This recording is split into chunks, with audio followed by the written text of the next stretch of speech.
بسم اللہ الرحمن الرحیم۔ جیسے کہ آپ لوگ جانتے ہیں کہ بقرہ عید آنے والی ہے۔ یہ کیوں منائی جاتی ہے، اس کے پیچھے اصل کہانی کیا ہے، یہ جاننے کے لیے ویڈیو کو اینڈ تک ضرور دیکھیں۔ ہزاروں سال پہلے کا واقعہ ہے۔ حضرت ابراہیم علیہ السلام آرام فرما رہے تھے اور ان کو نیند آ گئی۔ خواب میں دیکھتے ہیں کہ اللہ تبارک و تعالیٰ ان سے فرما رہا ہے، اے ابراہیم، اپنی سب سے پیاری اور عزیز چیز کو میری راہ میں قربان کرو۔ جیسے ہی صبح ہوئی، آپ اٹھے اور سوچنے لگے کہ نبی کا خواب کبھی جھوٹا نہیں ہو سکتا۔ اس وقت آپ کے پاس بہت ہی تعداد میں اونٹ موجود تھے۔ آپ نے 100 اونٹوں کی قربانی دی۔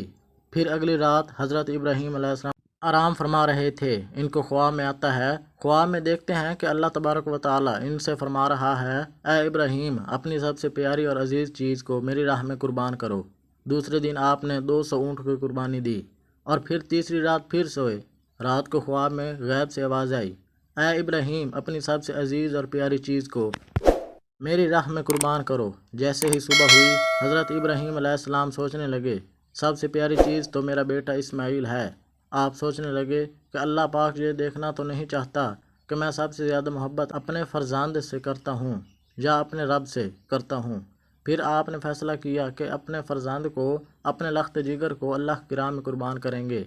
حضرت ابراہیم علیہ السلام اپنی زوجہ حضرت ہاجرہ کے پاس آتے ہیں اور ان سے فرماتے ہیں، اے ہاجرہ، آج اسماعیل کو تیار کرو، اسے غسل کراؤ، خوشبو لگاؤ، اس کو نئے کپڑے پہناؤ، آج ہم اپنے دوست کی دعوت پہ جا رہے ہیں۔ یہ سن کر حضرت ہاجرہ بہت ہی خوش ہوئیں اور حضرت اسماعیل علیہ السلام کو تیار کیا، نئے کپڑے پہنائے۔ پھر ابراہیم علیہ السلام اپنے لخت جگر کو لے کر مکہ کی طرف روانہ ہوئے۔ کبھی پیچھے سے شیطان آتا ہے اور حضرت ہاجرہ سے کہتا ہے کہ اے ہاجرہ، تمہیں پتہ بھی ہے کہ تمہارے بیٹے کو حضرت ابراہیم علیہ السلام کہاں لے کے جا رہے ہیں؟ وہ انہیں دوست کی دعوت میں نہیں بلکہ انہیں مارنے کے لیے لے جا رہے ہیں۔ بی بی ہاجرہ نے فرمایا، اے شیطان، تم پر لعنت ہو، میرے ابراہیم ایسا کیوں کریں گے؟ وہ اپنے بیٹے کو کیوں ماریں گے؟ تو شیطان بولا کہ حضرت ابراہیم علیہ السلام نے خواب میں دیکھا ہے کہ انہوں نے اپنے بیٹے کو قربان کرنا ہے، اس لیے وہ اللہ کی راہ میں اسماعیل کو قربان کرنے جا رہے ہیں۔ تو حضرت بی بی ہاجرہ نے فرمایا، اے شیطان، تم پر اللہ کی لعنت ہو، اگر یہ ہمارے رب کی طرف سے حکم ہے تو ایسے ایک اسماعیل تو کیا، ہم ہزاروں اسماعیل بھی اللہ کی راہ میں قربان کر دیں گے۔ پھر شیطان حضرت اسماعیل علیہ السلام کے پاس آ کر کہنے لگا کہ تمہیں پتہ ہے تمہارے بابا تمہیں کہاں لے کے جا رہے ہیں؟ وہ تمہیں اللہ کی راہ میں قربان کرنے کے لیے لے جا رہے ہیں۔ تو حضرت اسماعیل علیہ السلام نے فرمایا کہ میرے بابا مجھے اللہ کی راہ میں قربان کر دے، اس سے بڑی خوش قسمتی اور کیا ہو سکتی ہے میرے لیے۔ پھر شیطان یہی سوال لے کر حضرت ابراہیم علیہ السلام کے پاس آیا اور کہنے لگا، تم اپنے رخت جگر کو کیوں قربان کر رہے ہو؟ تمہیں پتہ بھی ہے کہ تمہاری قربانی قبول ہوگی یا نہیں ہوگی؟ یہ تمہارا بیٹا ہے، تمہارا لخت جگر ہے، تم اسے قربان نہ کرو۔ پھر حضرت ابراہیم علیہ السلام پتھر اٹھا کر شیطان کو مارتے ہیں اور اسے لعنت دیتے ہیں۔ بتایا جاتا ہے کہ تب سے ہی مکہ شریف میں حج کے دوران شیطان کو پتھر مارا جاتا ہے۔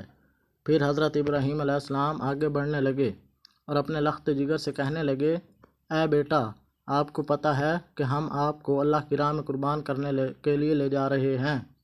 تو حضرت اسماعیل علیہ السلام نے فرمایا کہ اے بابا جان، میرے لیے اس سے بڑی خوش قسمتی اور کیا ہے کہ ایک اللہ کے نبی مجھے اللہ کی راہ میں قربان کرنے کے لیے لے جا رہے ہیں۔ حضرت اسماعیل علیہ السلام نے فرمایا، بابا جان، میری آپ سے ایک التجا ہے، جب آپ میرا گلا کاٹو گے تو آپ مجھے دیکھ نہیں پاؤ گے، اس لیے آپ میرے ہاتھ پاؤں اور رسی سے باندھ دو، اور بابا میں آپ چاہوں گا کہ آپ اپنی آنکھوں میں پٹی باندھ لیں تاکہ آپ کو رحم نہ آ جائے۔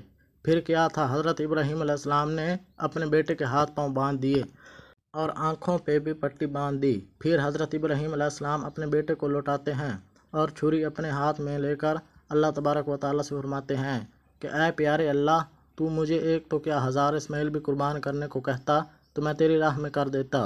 یہ کہہ کر جیسے ہی حضرت ابراہیم علیہ السلام حضرت اسماعیل علیہ السلام کی مبارک گردن پہ چھری چلانے لگے تو اللہ تبارک و تعالیٰ نے حضرت جبرائیل علیہ السلام کو حکم دیا، اے جبرائیل، جلدی سے جنت میں جاؤ اور وہاں سے ایک جانور لے کر حضرت اسماعیل کی جگہ پہ رکھ دو۔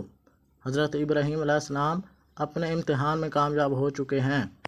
جیسے ہی حضرت ابراہیم علیہ السلام نے چھری پھیری اور اپنی آنکھوں سے پٹی کھولی تو کیا دیکھتے ہیں کہ ان کا بیٹا خیریت سے ان کے ساتھ کھڑا ہے اور نیچے دیکھتے ہیں کہ ایک دمبا حضرت اسماعیل علیہ السلام کی جگہ پر قربان ہو چکا ہے، وہ دمبا جس کو لوگ بھیڑ بھی کہتے ہیں۔ حضرت ابراہیم علیہ السلام نے اللہ تبارک و تعالیٰ کا شکر ادا کیا، تبھی غیب سے آواز آتی ہے۔